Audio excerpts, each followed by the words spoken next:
दोन्ही राष्ट्रवादी एकत्र लढणार. शरद पवारांची राष्ट्रवादी मवियापासून दूर. पुण्यात काँग्रेसच्या वाट्याला 100 जागा तर ठाकरेंच्या शिवसेनेला 65 जागा.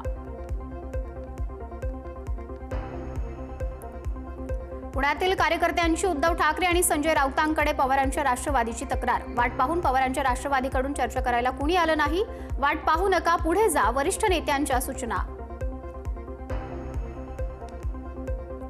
मुंबई महापालिकेसाठी काँग्रेस आणि वंचितची आघाडी. मुंबईत वंचित 62 जागा लढणार. वंचित आणि काँग्रेसची नैसर्गिक आघाडी. आजपासून नवीन अध्याय सुरू. हर्षवर्धन सपकाळे यांचं वक्तव्य. शिवसेनेकडून आज रात्री उमेदवारांना एबी फॉर्मचं वाटप. जिथे बंडखोरीची शक्यता कमी आहे अशा जागांवर एबी फॉर्मचं वाटप होणार. महापालिका निवडणुकीसाठी घराणेशाही विरोधात भाजपचा मोठा निर्णय. आमदार खासदारांच्या घरात उमेदवारी मिळणार नाही. भाजपची महत्त्वपूर्ण घोषणा. ज्या प्रभागांमध्ये आमची डाळ शिजत नाही अशा ठिकाणी आम्ही प्रस्थापितांना प्रवेश देतो आहोत. त्यात काय वाईट आहे? निष्ठावंत त्या ठिकाणी निवडूनच येत नाहीत तर त्यांना त्या ठिकाणी उमेदवारी का द्यायची? गिरीश महाजनांचं वक्तव्य.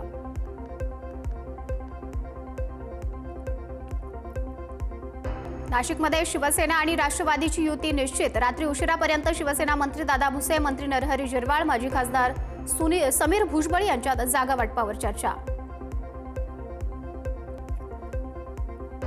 सोलापूर महापालिका निवडणुकीसाठी शिंदेंची शिवसेना आणि अजित पवारांच्या राष्ट्रवादीच्या पक्षाची युती. दोन्ही पक्षांच्या नेत्यांकडून युतीची अधिकृत घोषणा.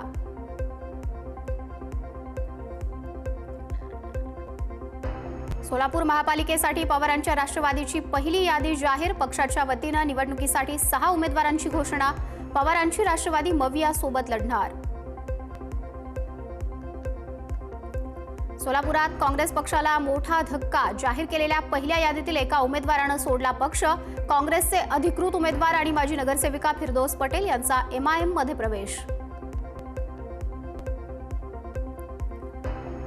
संभाजीनगर महानगरपालिकेसाठी राष्ट्रवादीकडून पहिली उमेदवार यादी जाहीर. पहिल्या यादीत शहरातील 18 उमेदवारांची घोषणा.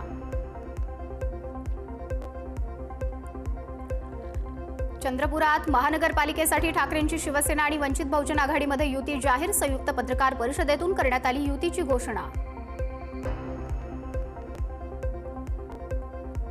अकोला महापालिकेच्या जागावाटपावरून महायुतीत तिढा कायम. 2 जागांवरून भाजप शिवसेनेत मतभेद. जागावाटप केव्हा जाहीर होणार याकडे सर्वांचं लक्ष.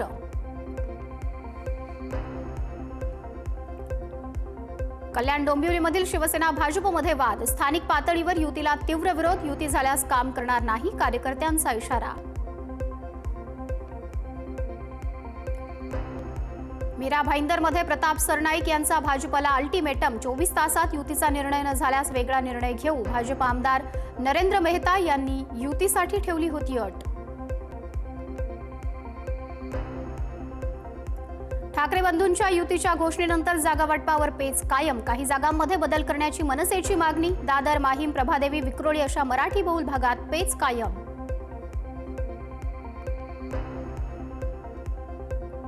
कोण किती जागा लढवणार हा विषय नाही. जागा आणि आकड्यांमध्ये कुणी पडत नाही. जे काही राहणार आहे ते कुटुंबात राहणार. संजय राऊत यांचं वक्तव्य.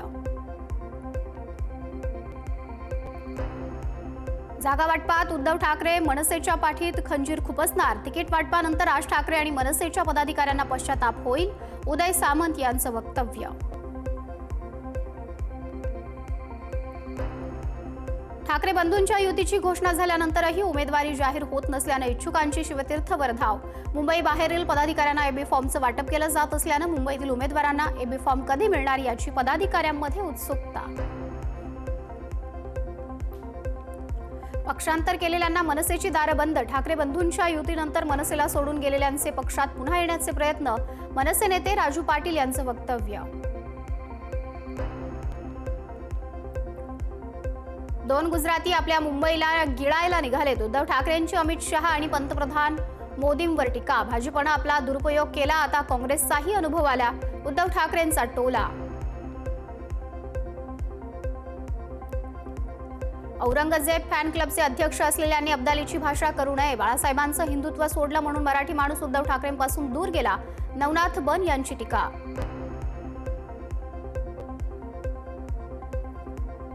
माझीच माणसे फोडून माझ्याच अंगावर सोडत आहेत. ज्यांना आम्ही मोठं केलं तेच माझ्यावर वार करतायत. आपली आई विकत आहात, थोडी लाज वाटली पाहिजे.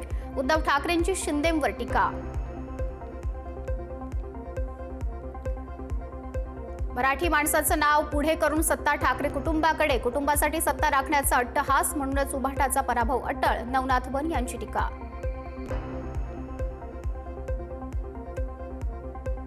मुंबईत डबेवाला असोसिएशनचा महायुतीला पाठिंबा. डबेवाल्यांनी विधानसभा आणि लोकसभेला ठाकरेंच्या शिवसेनेला दिला होता पाठिंबा. आश्वासनांची पूर्तता न झाल्यानं डबेवाल्यांची महायुतीला साथ. कोरोना काळात उद्धव ठाकरेंनी केलेल्या कामाची माहिती पुस्तिका प्रकाशित. कामांची माहिती कार्यकर्त्यांनी जनतेपर्यंत पोहोचवावी, अनिल देसाईंचं आवाहन. उल्हासनगरमध्ये मनसेला खिंडार. मनसेचे शहराध्यक्ष संजय घुगेंचा भाजपात प्रवेश. ठाकरे बंधूंच्या युतीनंतर मनसेला गळती. उल्हासनगरमध्ये महापालिका निवडणुकीसाठी मनसेची वाट खडतर. मुंबईतील पवारांच्या राष्ट्रवादीचे नेते धनंजय पिसाळ यांचा अजित पवारांच्या राष्ट्रवादीत प्रवेश. शरद पवारांचे अत्यंत निकटवर्तीय नेते म्हणून धनंजय पिसाळ यांची ओळख. परभणीत काँग्रेसच्या तालुका अध्यक्षांचा राजीनामा. पक्षाचे पाठबळ न मिळाल्यानं नगरपालिकेत सर्व उमेदवारांचा पराभव झाल्याचा आरोप. पक्षाकडून योग्य निवडणूक न मिळाल्यानं गोविंद यादव यांनी दिली सोडचिठ्ठी. एमआयएमचे प्रदेश कार्याध्यक्ष फारुख शाब्दी यांचा राजीनामा. इम्तियाज जलील यांच्यानंतर फारुख शाब्दी एमआयएमचे राज्यातील दुसरे मोठे नेते. पक्षातील अंतर्गत राजकारणामुळे शाब्दींनी दिली सोडचिठ्ठी.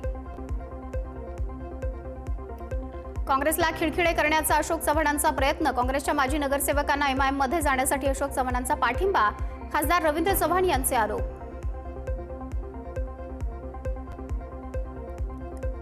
नागपुरात मुख्यमंत्री देवेंद्र फडणवीस आणि केंद्रीय मंत्री नितीन गडकरी यांच्यात भेट. नागपूर महापालिका निवडणुकीसंदर्भात महत्त्वपूर्ण चर्चा.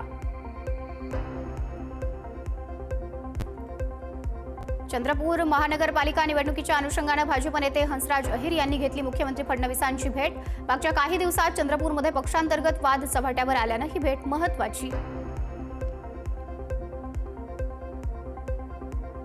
जालना महानगरपालिका निवडणुकीसाठी मेरिट असेल त्यालाच तिकीट मिळेल. युती झाल्यास ज्या पक्षाचे जास्त नगरसेवक त्या पक्षाचा महापौर. कैलास गोरंट्याल यांचं वक्तव्य.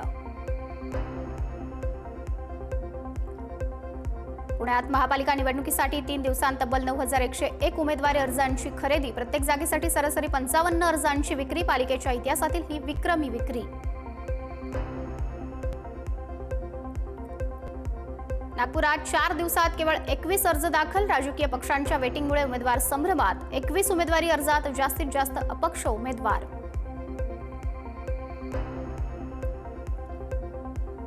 परभणीत महापालिका निवडणुकीसाठी 38 उमेदवारी अर्ज दाखल. अद्याप युती जाहीर झाली नसल्यानं उमेदवार संभ्रमात. एकीकडे भाजप शिवसेना तर दुसरीकडे ठाकरे आणि काँग्रेसची चर्चा सुरू.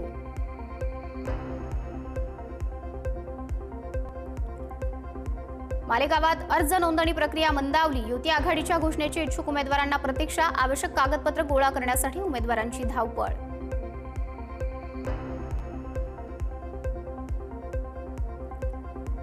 संभाजीनगरमध्ये मनपा प्रशासक जी श्रीकांत यांनी घेतला निवडणूक कामांचा आढावा. निवडणुकीच्या कामासाठी नियुक्त अधिकारी गैरहजर राहिल्यास गुन्हा दाखल करा.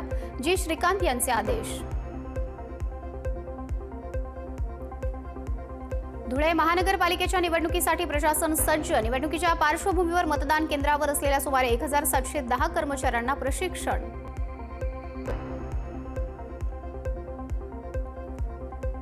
जालन्यात मनपाकडून राबवला जातोय मतदार साक्षरता उपक्रम. जालना महानगरपालिका निवडणुकीच्या पार्श्वभूमीवर मतदारांमध्ये मतदानाविषयी केली जाते जनजागृती.